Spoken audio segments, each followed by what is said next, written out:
Yes. No. What's Nigeria's No. national anthem? But You they guys even changed change it. their national anthem. You should have a fair idea about Even it. their They are your their people. players cannot even recite it. Tell me. You know I watched that match here, the match where they started and then They just the people themselves don't even agree. But you see, when they were changing it, a lot of people were like, "What is going on?" Like, what Wait, has did the they old change it one during done? Buhari's time? I think that it was You know Buhari Tinubu's was first term, like first month or first 2 months, and they changed it. No, Tinubu doesn't listen to anybody. I watched the comment section of his tweet when Buhari died. And what people say? Like just I'm not serious. And you know that Like this, just I'm not I serious. don't know, but you see, this Buhari's issue, the comments are so bad. Someone said that the I'm God like, that did it for Tinubu, the God that did it for Buhari would do it for Tinubu. I'm like, what is happening? Are you so You know, heartless like that? Nigeria is supposed to be like a lot of inspiration for a lot of African countries, but where it has gotten to, I think it's the issue of leaders. You know, leadership. I also don't want to. It does play a role, but if the leader, there was this conversation on YouTube, right, where they invited Ghana and then teacher Asante over, and he made a very bold statement which I picked from, where he said that it also takes the countrymen. Because Buhari, Tinubu, when he was not president, was also a Nigerian. Like, I think he was even part of Buhari's party. So any decision Buhari was making, I learned just last week that when they have election and then one party, how do I even put it, loses, like big men from that party, like they say NPP, and then like you see the big men in NPP will jump to NDC and even get position. So like the country is voting against that party. I think even the current FCT. That's federal government minister is from the other party that lost. And I'm like, how would Tinubu do this kind of thing? I saw him yesterday. I saw him last week complaining to the media. Like, the people are complaining to you, the president, and he's complaining to the media that they don't produce anything. And the journalist is just like staring at him like, dude, we gave you the power to do. Yo, so Ghana and Nigeria, we go like way back, but I mean, it's just sad that where we've got into right now is just. No, you see, by Ghana, the banter is always healthy. It's always healthy. No it's matter healthy. what you do. Oh, but I think they are overdoing it. They are oversabi, like with a lot of issues coming up. No, it's always healthy. With the host. It's bad, though. But see, the like, is it that bad? That should be the question. No, see, but the hostel thing, if you look at it very well, it's like I can't feel like it's intentional. Yeah, it's intentional because by you can't tell, the leaders of like Nigeria to keep it that way. It's you know, there was a findings back in 2005 in the archives of the CIA, back in like 2015 when this whole Boko Haram that they hid from them, they hid from their citizens. They actually acknowledged that 70% of Nigerians used to live below the poverty line. But you see them parade, we have money and we are the giants. 70% of you live below the but 70% of that 350 million people living below the poverty line. Now I don't know what now recently the statistics I saw was that 40% of that country actually live in extreme poverty, like way below the poverty line. So I don't know what they've done about that 70%. One funny thing is the rich people, the very, very rich people are from that 40%. Exactly. The very, very rich people are from the 40% extremely poverty. No. The very, very rich. Anyway, when we talk, they'll tell us that they'll buy us. The South people have money. The oil and money. But the North have the leadership. They have the leadership. They have, if one person comes out from the North and he's very rich, the person is so like, he's so rich. If you are the Biafra people, Igbo want to come and overtake. Wait, another matter. But the Biafra story there. I did read about it though. Like, but I was interested in it. That story. See, I in one of my the papers. Story to how the West Togoland issue is. Yeah. You see how it is. Yeah. And it was good that when it started, killed almost like 1 million people. Yeah. I mean, it was Biafra against the federal government. Yeah. Anyways, but it's a matter right now because that's a boiling topic when Ghana is having with this whole Igbo chief all the way. You see the Igbo Ghana, and what do you think? What's your take? What's your take? The Igbo king issue, I think one is basically about identity. Ghana, we cannot have identity crisis because we are a country of different tribes. You get it? Although when you have a community of Frafra, Dagombes, that kind of thing. But everybody have their own chief, which is recognized within the local government sector. No, and that's that. So out of this conversation here, Yeah. there's this nuance that I've picked up from, Yeah. whereby a lot of people are discrediting Ghana about, oh, we are undermining the whole Pan-Africanism issue about, and that's to clarify, right? I think we missed it. We missed what actual Pan-Africanism was about. Yeah. There was no way in those times that these Pan-African activists thought that, oh, Pan-Africa is about discrediting the sovereignty of a country. It was never about that. No. Pan-Africanism, if I could define it the most, to try and bring it to our level, is that conversation was more about the unity of Africa through the solidarity among African nations. It doesn't mean that you need to, how do I even put it? We need to merge all of us together. No, it was a form of a platform that was. So what happens to other Africans that are in other, let me be the Europe? Does that mean that we need to go and get colonize their country or merge that country in order to form the Pan-Africanism? No. Sovereignty of every sovereignty of every country, so unified in conversation. Yeah.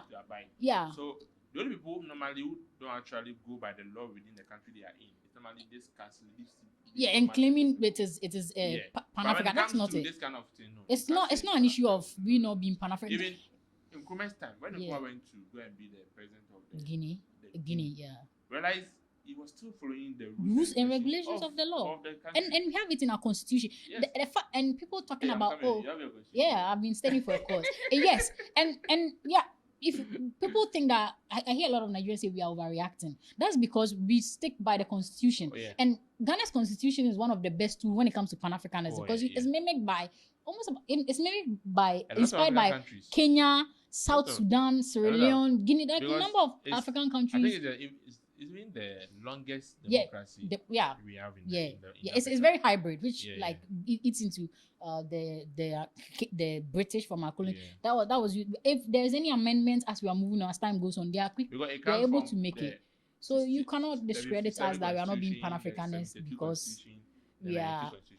So you cannot. To have service purpose. Yeah. But I see with the Igbo king issue, I think we are missing one particular fact. Which is identity crisis. Mm-hmm. See, when the news came out, did anybody sit down to do research and realize that, okay, this man has actually bought this land? Because I saw something yesterday that, I think from the local government ministry or something. But isn't that why he was picked up yesterday? Yeah, he was picked up yesterday by BNI. He hasn't bought any land. But why would you say it if you knew this would stir up this conversation? And that's what I was worried for him for. Right, and this is not in any way we are not trying to stigmatize just Igbos, and like Sheldon said, that is beneath us. Ghanaians are not in a way trying to corner the Igbos at one corner. If something, let's call a spade a spade. If the people, and back to where we are saying that per the constitution, it does not allow it because to be. Did you know that even to be a parliament, and if you are holding dual state, the first page of the constitution says that even to hold a government position, I think you don't even need dual citizens. You have to denounce your other citizen as a where Ken Japan what's the name? Ken Japan seat. The person that was supposed to run for he had dual citizen. Yeah, they claim he had dual citizen. So we are not allowed to. So we can't even. And so somebody made a statement that why doesn't he naturalize as a Ghanaian and then pick up the position? That's even another conversation for another day. You can't do that. As part of the constitution. But if you are sent as a member of parliament, you have to have a Ghanaian. You have to be a Ghanaian citizen to even. So you come into Ghana to come and say you bought 200 acres of land to establish Igbo kingdom. It's a whole, and Nigerians wouldn't allow it. The Nigerians I know will not allow this in their country. It's always in Accra. Hey, I beg. But he was in last week, chilling with them and all that. And I mean, you can't do this. First of all, that's actually showing that Ghana is not that violent. Like, if it's South Africa or another country, we are very, very welcome. And we are trying to resolve this. When is the protest, too? I heard about it. My people will not allow you. You can't. Well. I think it's one thing I've realized is Accra, the gangs. They have to be one. You do understand that majority of the gangs are actually in support of, they are piping the whole Pan-Africanism. The gangs, if you look at the history very well, they are the same tribe, but 7 groups. 7 groups. How can we have... So they don't have historic ties to them. And even if they do, it's been many years. I think they've moved on. How can we they've have had their own... Osumanche. We Is have that how it is? Ashama, Teshiman, Nwamanche. Okay. We have the Pram area Manche. Then we have Gamanche. And all of them, they are under Gamanche. But if you go, they will tell you they do more different. I'm like, how?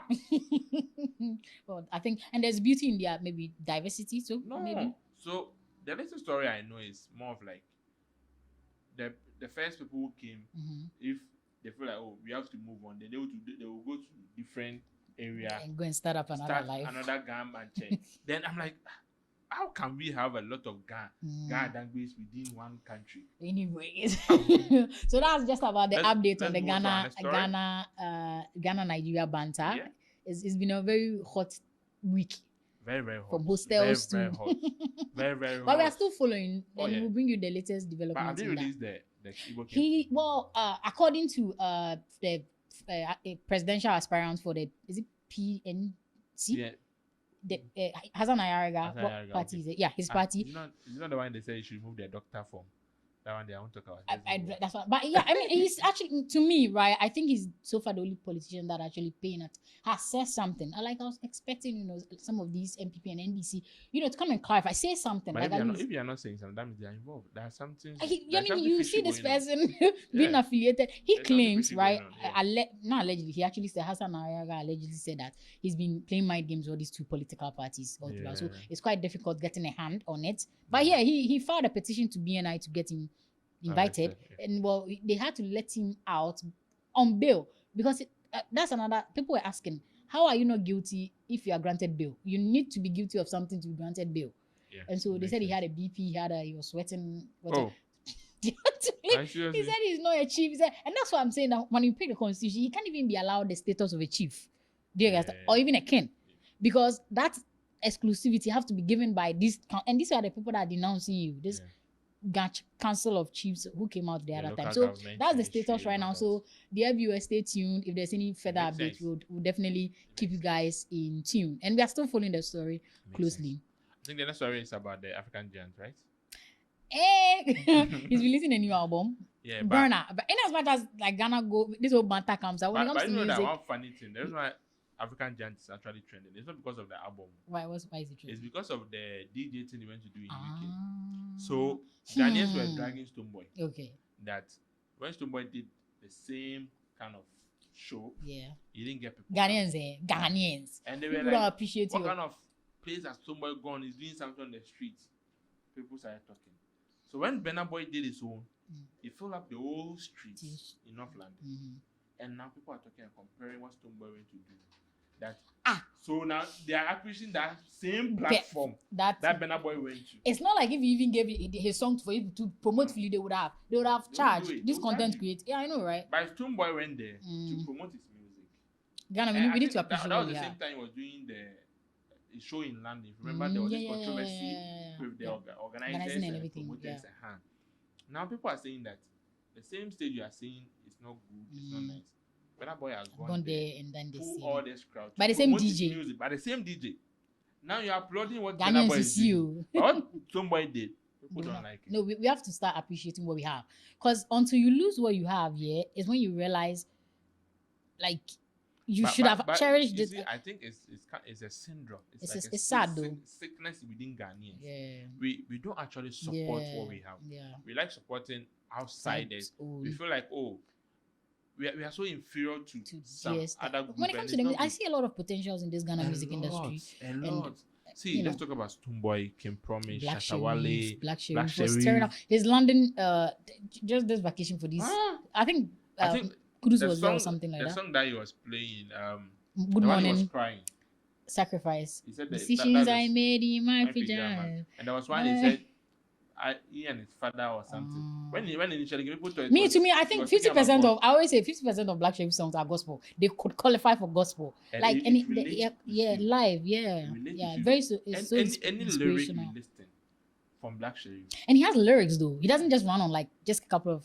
So you see, we have good talent. Very we are talent. just supposed to put a pause to hold this internationalization, including myself. I do listen to a lot. But do you know one thing about and look within, we'll actually like I think identify. what affects Ghana is the population. Yeah, I think, that's it. That's That's just what about affects it. To Ghana get a the lot. amplify the voices Yeah, of a the lot of Ghana. population. To hate in Ghana Because is quite if hard. you look at Nigeria, Yeah, they can easily penetrate any even market. Lagos, based on what people are saying, Lagos population number is even bigger than the whole of Ghana. So Yeah. You get it. So, but we are not small. I think that let's clarify that. A lot of people talk about small Ghana, especially in relation to this whole Igbo story. I saw somebody talk about they can buy Ghana and Ghana is small. Who is Ghana and a small Ghana? They even said ordinary Dubai. hey, Dubai that just banished you. And that attests to why I'm telling you that's a lot of Ghanaians are furious, because the more we keep voicing out what we're actually feeling about this whole situation and people trivializing it makes us know that no, we are trivializing the thought. When Ghana was getting independence, Ghana was just 6 million. 6 million. And Nigeria was more than the population of Ghana now. Nigeria was 45 million at that time. Yeah. You didn't get independence and even get independent from other countries. 6 million we are getting independent from them. How to get away? Yes. When you talk about they don't respect that because you are small. If you know Kung Fu Panda, why is it that Shifu, the tiny one, is the one that's the master? Go and ask Kung Fu Panda why Shifu is the master and Po is the student. That's a good proverb. We look at the quality, not the quantity. It's never about the You say. Yo, I beg you, don't come for me. Oh, no, I'm happy you. I like that. No, the inferences that I'm talking about, it's very infuriating. No, by the point you're coming from, you're making very infuriating. And I read this comment, somebody talking about if they we let them colonize Ghana, what will happen? It's part of the Pan-African. And that's why I'm bothered about. They colonize Nigeria. You didn't know that 42% of, I stand to be correct, of Cote d'Ivoire actually are can. Why is Otunvo has more legitimate right to even have a bigger palace? Part of Burkina Faso. To even have more palace. Ghana, what's the president of Account even in Ghana? He has more legitimate power to have a kingdom in Cote d'Ivoire. So if you are blaming it on Pan-Africanism, start from Cote d'Ivoire. Why is he not letting the Otunvo, Your Royal Highness, to the same Nigeria we're talking about? Sure. Why can't they have an Igbo kingdom? They're not allowing that. They don't even want to be their king. You can even look at. You can't even try. This guy, the one who contested with Tinubu. Yeah. Peter Obi. Let's put racism aside. Let's put tribalism aside. It's more about where he's coming from. Yeah. I paid attention so much to the election, and all the time when Ghanaians comment about it, they think it's from the angle of hate. Yes. Let me tell you, no, Ghanaians don't actually hate one Ghana. We have been fighting about jollof. Like, we are surrounded by this francophone country, which other country we vibe better. And so we wish you guys would take matters seriously and take it in good faith, and then work things out. We know it's not gonna be. Sometimes people just want to have fun, just misbehave on social media, say anything they want to say and all that. But we love you guys. That's just the. Where do you come from? We're still in the Ghana banter. Still Stoneboy and this. So Ghana, what we are saying is that let us look within and acknowledge some of the artists that we have. Exactly. What's our next story on NDC's policies so far? What do you think? Is that your party? Because I want this video that they said Ghana call, and the first question was, are you MPP or NDC? I said, man, Ghana can't cry mini. But I see, every policy about NDC so far has been on point. I think we need to give credit when credit is due. I'll say I used to give Akufo-Addo credit when he was due. Yeah. If he was not due, when it's getting out of hand, we said it. Yeah. So when policy so far has been on point. So you see, what I think didn't work for this D levy or energy levy was the PR. Around communication around I think that's one thing that they didn't NDC needs to learn from MPP. Yes. They are very good at PR. Yes, they didn't actually handle it very well. No, but now if you're talking about PR, now I think NDC is fine with MPP. They're doing a whole lot though. Yeah, they're having a lot of the guys with NDC, when it comes to their communication level, they are psych. Yeah, and I followed NDC when I was in SS. Yes, that's when NDC was getting out of power. I followed them. I read their book on. I used to follow. Shout out to Hannah BCU. That's one of the big women. You know, she's doing also part of the controversy I'm talking about. Yo, that woman is kudos to whatever she's doing there in the forest. She said that we should give her 5 helicopters if she jump into the forest. Nobody will be. So during those times, I used to follow their stories and Hannah Tete and all that because not like I was I forgot about politics. I don't want to be more into it, like in between. Just that we should unite as a country and address one problem. Yeah. Forget about this whole political party. Let's play our part as well. It is this energy level. Let's face the facts. Before MPP left power, it was around 16 cities, 17 cities. When NDC came, all their policies have been able to help us reduce fuel prices. Yeah. But I think the time they were introducing the D levy, the way they rushed to pass the bill in Parliament, and the way they rushed to implement it was too quick. Didn't they clarify what it was for? They clarified, but you see, it's like you waking up seeing something new. That's what happened. So well, no matter where you go, people are, conflicting to change. So they'll definitely react. So that's when we're reducing the fuel prices. It was a gradual process. So I think what they should have done was to make it gradual. But you know one funny thing? Now they reconcile, like they brought their decision back. They paused on it. Then they decided to introduce it. I think that was yesterday. Last 2 days. Did the news pick it up? So the news are not picking it up. The news are picking up the issue of cancellation of MP fuel allowance. So they are deducting it. Yes. So now you say you have energy level. You should be excited about we reducing MPs are not paying fuel. So all of you are all the same. So now the MPs that will make you annoyed and say, MPs are not buying fuel. So now they are also buying fuel. So now it has come, we have to comply. Accept the last. And that's a smart move. That's very smart move. Because you know, like, I was like, this was a smart move. And now the media don't have it. You don't have context. Because when you say the next news you have to report it. You have nothing to say. And even the minority in parliament are not actually talking about. Now they are talking about this.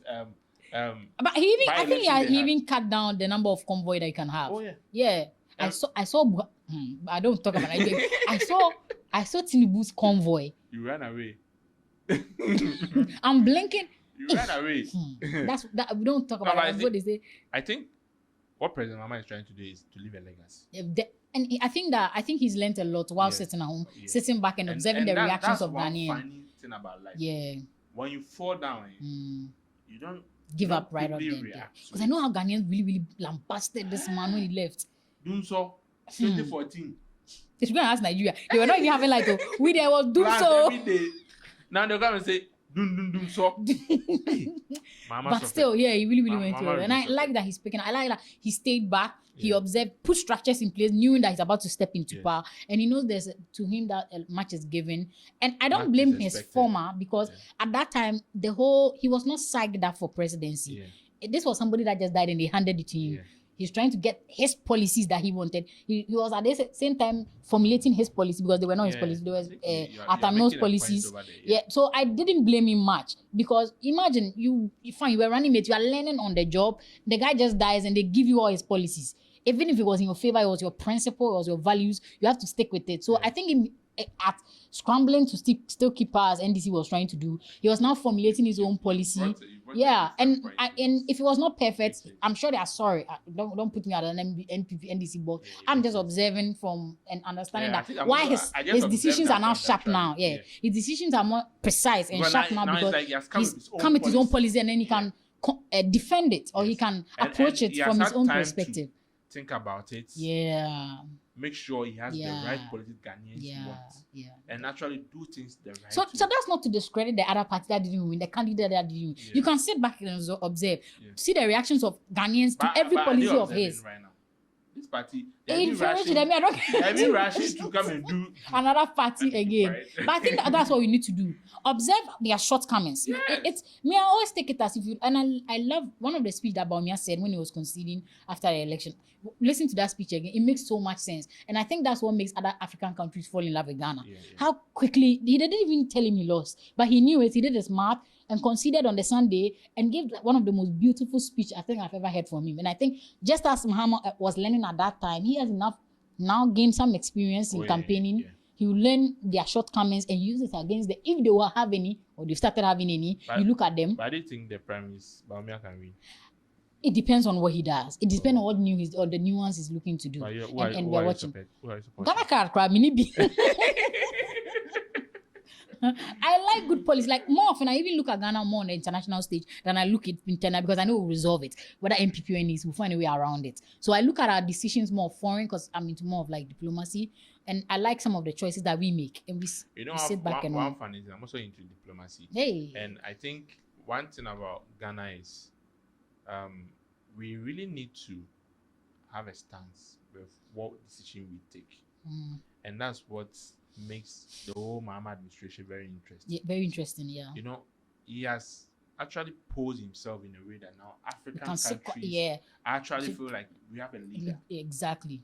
Although we have a leader, but you see, when Mahama he gives me the feel of, if you remember, his foreign policy gave me the feel of Ibn Chambers when he was president of the ECOWAS. That was one of the finest times in ECOWAS, the most effective times. And you see, they feel like Mahama is like a moderator. Yeah, I listened to the speech of I listened to the speech of Aban Bagben when he was at the AES. There's the Chad, Mali, Burkina Faso alliance top tier speech, and then he make reference to how his grandfather is from, and like talking about Ghana has been through those days. I was just clapping. I was like, this right there just puts us on the pedigree of like countries that can, sit and meditate or mediate issues. Now, for the past 4 months or 6 months, that ends have been in power. Yeah.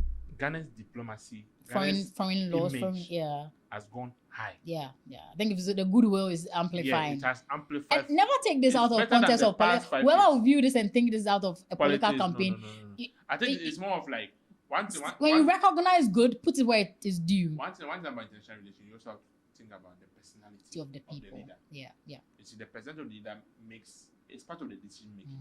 You can't do away with that. The personality of the leader. Like I'm always seeing news all the time about them up to something.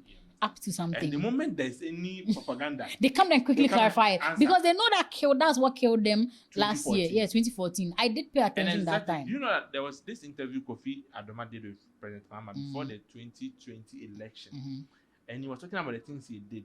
Kofi Adoma asked him that, so you did all this and Ghanaians still vote against Yes. And he said Ghanaians that time were, when I was in Holy Child at that time, they were covered with propaganda. So they couldn't see what he was doing. When he was getting out of power, I had gone to Holy Child, so I received their book that they made, which NTC made a whole fuss about it. The development in that book, it was about 120 pages. When I was on break, I just go through all of that. And I was like, you guys didn't have that's what killed them. And Nana Banamwa made mention of it one time on his Twitter about PR was one of their weakest points. Yeah. And so quickly, I saw somebody complaining about, there was this, right after we were talking this morning, there was somebody that made a post on Twitter about some George driving customizing his number plate. Yes, Zata. And he quickly came to clarify. And somebody says he's now on Twitter. And I'm like, if he doesn't do it. Exactly. If he doesn't clarify this, we would carry this against him in another election. That's one thing I like about Trump, because he tweets what he's feeling right in the moment. So and you know where his plans are. You come and talk about it.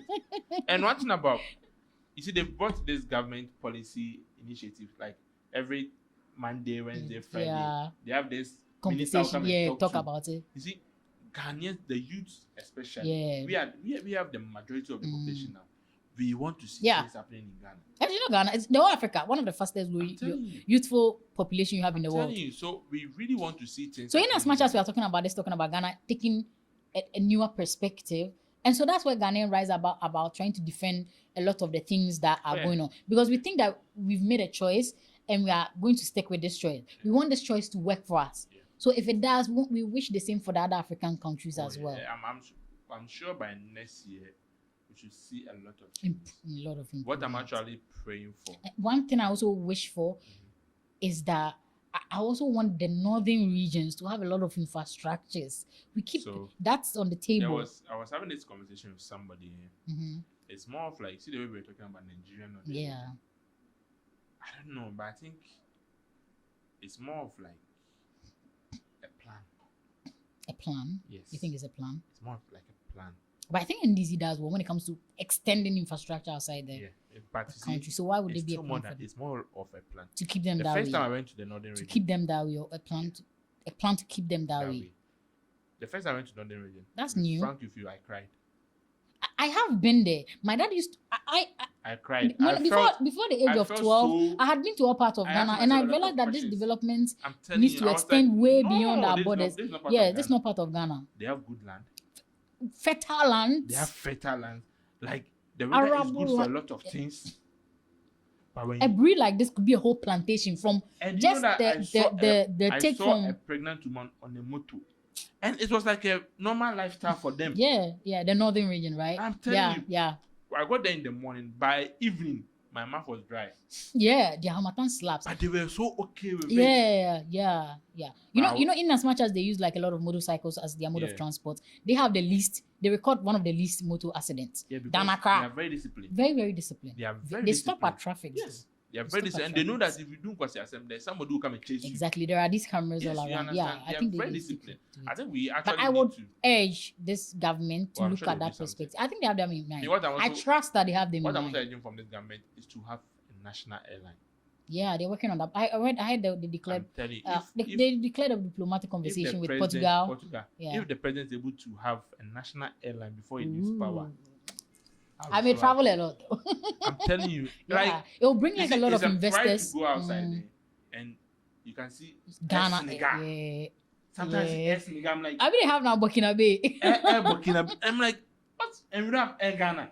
They did, but it collapsed, right? I think they did, and it collapsed after Nkrumah, 1972. There, but everything collapsed. Everything I wish they bring a lot of things back though. But they have something they want to try their hands on. So let it. I'm really praying they do it.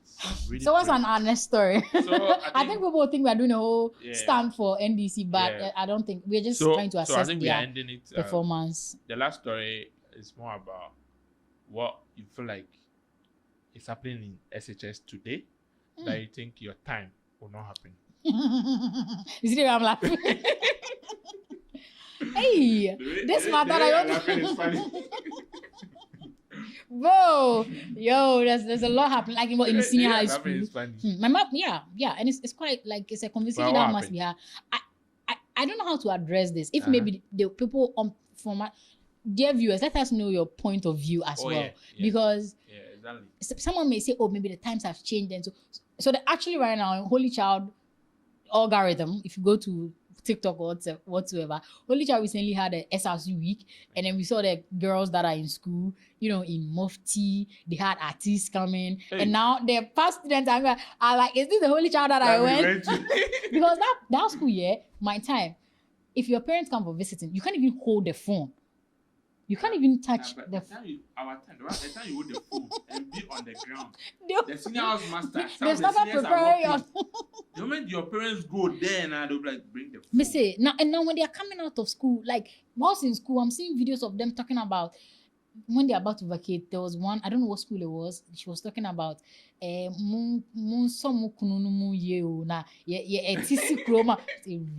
could never say that. Yes, like they're now coming to take the husband of the married ones, so they should stand firm. And I think it's more of a societal problem. We need to address it. Now they take videos of of the whole. I saw one video of the bathhouse, like he's doing a TikTok. You can't have those videos outside. And the girls were naked, like in the bathhouse. They were snapping in class. And dining hall, our time, you can't even take phone there. Now you see. Is it that we are losing the discipline, or is it that maybe we are retarded, so maybe they are moving into a new realm? Somebody was talking about the act of punishment, which they've actually withdrawn from our schools. It has made the students like that. That's what I think, because our time, this corporal punishment, from your seniors. You hear some seniors name, they'll be running away. Anybody that bro. You hear some seniors name, they'll be running away like this senior. Yeah. And you see, one funny thing, when you go to military, they train you at the hardcore. Yeah. Because we picked that attitude from SHS. By now, they are telling us, don't train the student like that. And I think it's wrong. We need to go back to some things that we used to do. Maybe we can find a way, right? If maybe we don't want to put up the whole capital punishment, or not capital punishment. I mean, this intense level of corporal punishment to this extent. How do we address the characters of such people now to maybe a much modernized, but yet a disciplinary system? Do you get what I'm saying? It's how we apply the law, how we apply those punishments. You see, when you go to Europe, US and all those stuff, you don't beat the students. You understand? But when we talk about punishment, they do have some. The student knows that if he does this, he's going back home. If he goes this place, he's going back home. That's why you have a lot of dropouts in Europe and even some part of Africa here, because they are very strict with their rules. Because And I think Ghana, we are remember, losing it. I remember even this whole, and yeah, this whole SRC I'm telling you about Holy Child talk going on. They invited Joey B, very great friend of mine. But my time, we even invited Papi Kojo at that time. Yeah. And at that time, the form teams were getting ready for SS, for Wasi. So it was I was the aspiring prefect at the time, and my sister. Wow. Yeah. Yes, so I had it. so when that happened, right? And then we invited Papi Kojo. Like I right now, the headmistress is not going to know, but I did lie about a whole lot of things, but it was still within the confine of the law. But could you imagine that the next Monday morning, right, after it happened on Saturday, they came back and cross-checked a lot of things, which a lot of lines I crossed. And on that Monday morning, I sat in front of the administration block that whole day. On the floor? On the floor. So everybody could tell that was my punishment. Wow. And everybody, and all foreigners and people coming through the school on Monday morning, people coming to have meetings. Everybody has to have to explain what happened. But she did acknowledge that I was able to bring out like a lot of talents at my time. She noticed, right, that the girl that was to sit in front of I get punished like a whole lot. Even when I was trying to act within the confines of the they know. I used to be on Foresight TV. Oh. Yeah. Wow. Yeah. I did a lot of interviews those times. But even with that, I still try to be in there were times, so I write letter up. So before I go home, the next term, I would write down the whole entertainment to-do list and then present it. Let my senior, the entertainment, patron. You have a woman that's in charge of, go through it. Yeah, and I state whatever's supposed to happen. In as much as I try to lie so I can get away and make it more interesting. Yeah. But it's still authorized. It goes through the process. So one of the events, it was called I've forgotten what it now. Remember and let you know that. It was about learning about the other schools and their histories. The houses represent the various schools. And we needed, so before we go home, we did write that we are going to learn about the school, but I didn't state that we needed their clothing for that event. So that's also another event. I sat in front of the administration. Where did you get their clothes from? And magically they have a way of conveying that. They brought it from Pesco. One school represented Pesco. Presec, all the way from Accra they brought their uniform. Wow. Yeah, but it was still within the confine. I had addressed it and what was just some few tweaks to make it more interesting. At that night, I had to close by 9, which I closed by 11, and then they punished me. So there are ways you can go about make it fun or do whatever without actually being overboard there. Loose for them. It's too very loose, very very loose. Very when we hear rings and I mean they're having fun. I see people getting angry. Our time. I went to a mixed school though. Okay. Even the girls, you can't wear. The skirt has to be above, I think, below your knee or something. For Holy Child, there's still the discipline, but I don't know what's going on with the new headmistress. I'm sure she's doing an amazing job. And that's what I'm saying.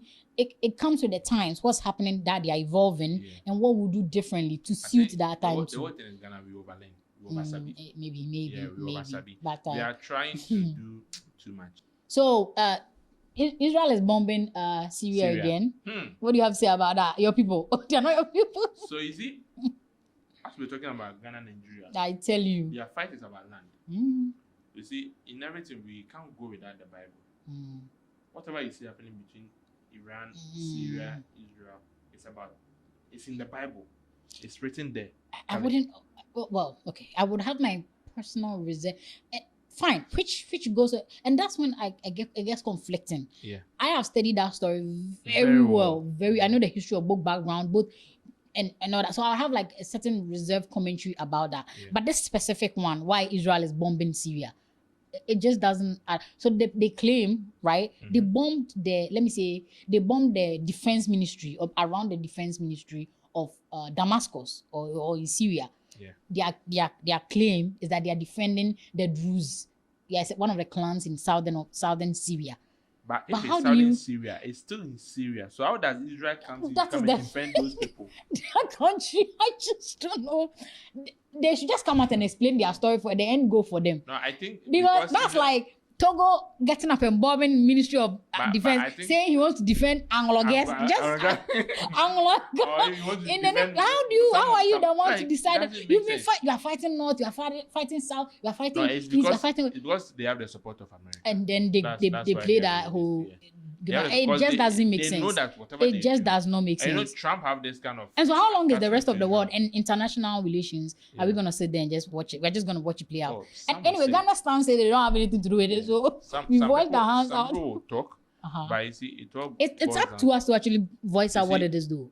America does not have any friend within the international. Why does America need that friend? It's about their self-interest. But what about the other countries are actually trading? Ghana is trading with Ghana has embassy in Iran, Ghana has embassy in China, Syria, whatever that's happening. Why do they rigidly people need? Still need America to trade with them? Why can't they genuinely go to the way they do to Saudi Arabia? Go and trade. If you want to trade with Iran, actually want to trade with America, but now they can't trust them again. Yes, it was Obama time that was trying. Biden, right? Biden's time that was trying. Trump came, tore up the deal. That's what even started up the last fight with them. So why do you need to scatter the whole center? There was something fishy going on with regards to what Iran was doing, the uranium aspect and all that. I do. That whole story, we can have it for another day and still talking about it. It's not something fishy. It was that deal that they signed, right? It was supposed to allow your friend to say, Iran, the reason Iran wanted to do the nuclear bomb in the first place was to Iraq, right? When they were fighting with Saddam Hussein at that time, then Saddam Hussein or Iraq had more power, air superiority and bombing. They control bomb to Iran city. So the Iran started that program to do about it. But this same America, who was backing Iraq at that time, later turned on them and killed Saddam Hussein. If you know the whole story about Iraq, went to Iraq, killed almost 1 million Iraqis, alleged number of Iraqis were dead.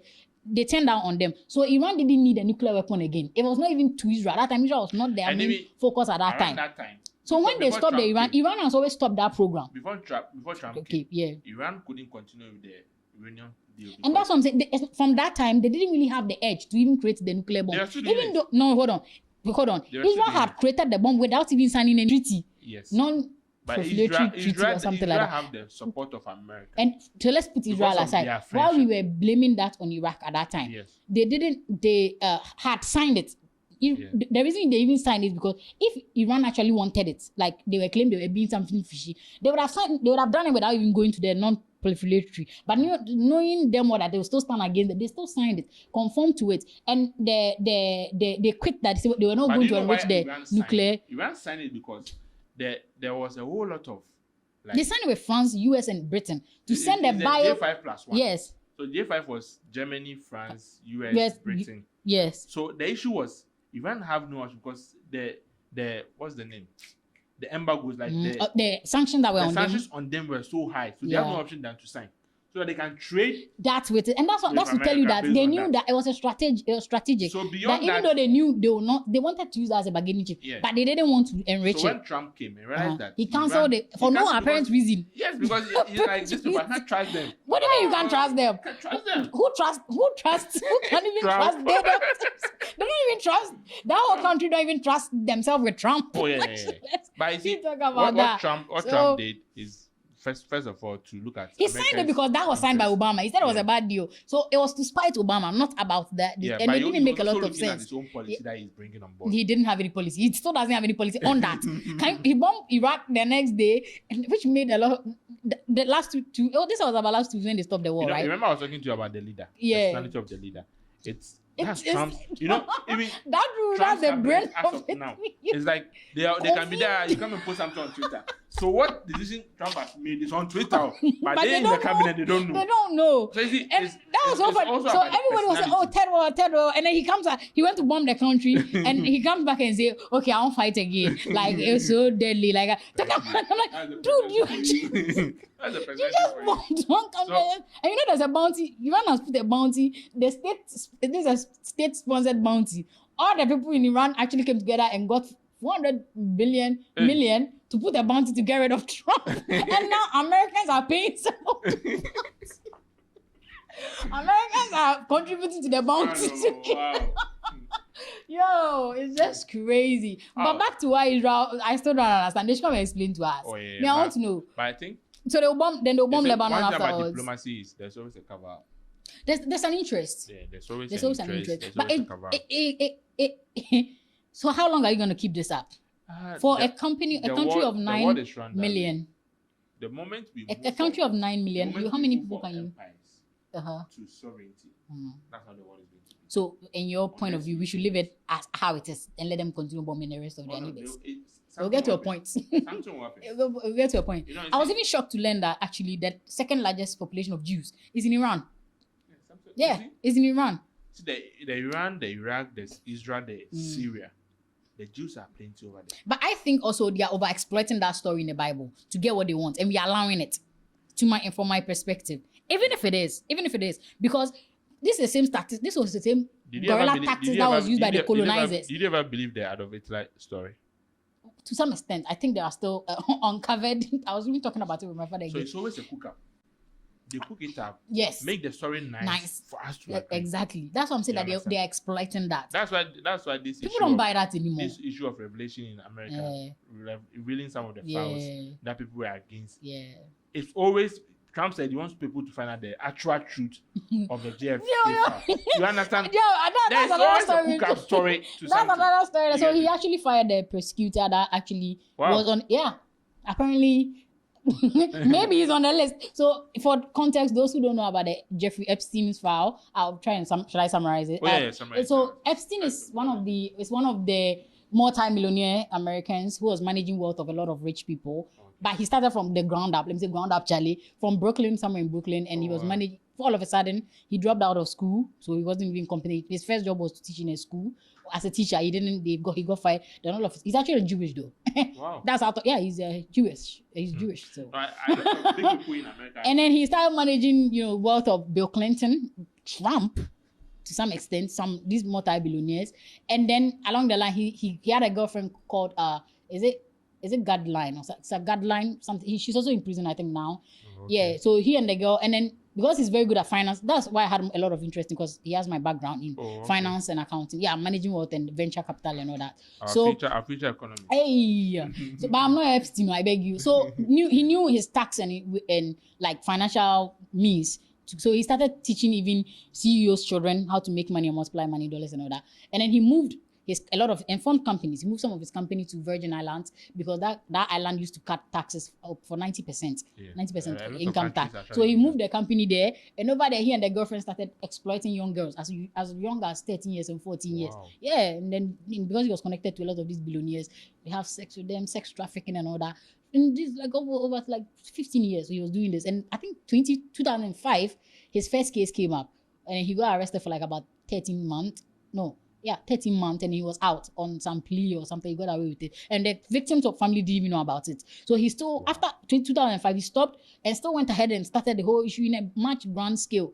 And he was charged again by this same prosecutor he just fired. He's called, I've forgotten his name. He's called Comey, something called Maureen Comey. He's the same prosecutor that brought the this case. So he handles like, big cases. And so she's been fired by, that's one of the hottest stories. If you are in America, that's happening right now. Because not that last year, the Epstein, so fast forward 2019, there were charges against Epstein. And looking at the number of who was connected with, that story would have been huge. But about 10 days to his trial, they told us he buried himself. And so they say he hanged himself, or sorry, if this should be sensitive. He unalived himself. He can be blocked for that. So we don't know how he died. But they say the investigator, yes, was hanging. He killed, but a lot of people don't believe that. There's a lot of conspiracy theory. And then the girlfriend had a black book, like this actual book, which has been published online about the number of rich people they used to deal with. So it's that's one of the highest sex trafficking story in American history. So it's huge because it has a lot of big people. Like allegedly, there are the royalties from the England and politicians, MPs, diplomats, like who are doing business, Mossad, CIA, he being an asset of the CIA, fetching information on these rich people after they enticed by girls, a whole lot that. So we needed to clarify that. And Trump ran his campaign on him exposing that list, because we all want to know. Even there are a lot of African leaders, and one notable one is, I think, the alleged Equatorial Guinea's former president's son. Yeah, he was friends with him. I heard he's on that list. So there are a lot of African people that don't get interested in it. A lot of Africans that are also on the list, that we need the list to know, like people that were engaged, so you can know their business. Because it also shows, I heard it's supposed to show the sexuality of some prominently if they were into LGBTQ or whatsoever, and preferences. Yes, that's supposed to help us know this. Because the girlfriend who was in jail back in 2000 2021, they needed to revisit the story again so that we can get the whole story about that. And apparently, yeah, so which means you are on the list. Like, why would you fire the guy after telling us you're going to get us the list and we voted for you to come and then get rid of the guy? So do you see how, even dude, you were on, allegedly, they said he could be on the list. But even Elon Musk has been threatening him on that issue ever since he and him had that banter. He's been trying to get him to release that list. Because, 13 years, 14 years, and all these issues, I don't think he will be fit. So he's trying to kill the story as quickly as he can. So the other world things happen. Lots of things happen. And I follow like international news to the core. Like I like to see how that affects our world if you look at it from the whole perspective. When you go outside and you realize West Africa, not Africa, West Africa, we are living in a different time zone from the rest of the world. I won't lie to you. Yeah. So that's on international news. So we hope you enjoyed another episode of the Snippet. This has been fun, actually. Yeah. And it's your boy Majid Aldin. I'm with my beautiful lady. Efia. And so cute. So, don't forget to subscribe, and like, turn on post notifications, and share. Okay. Bye bye. So see you next time. Bye.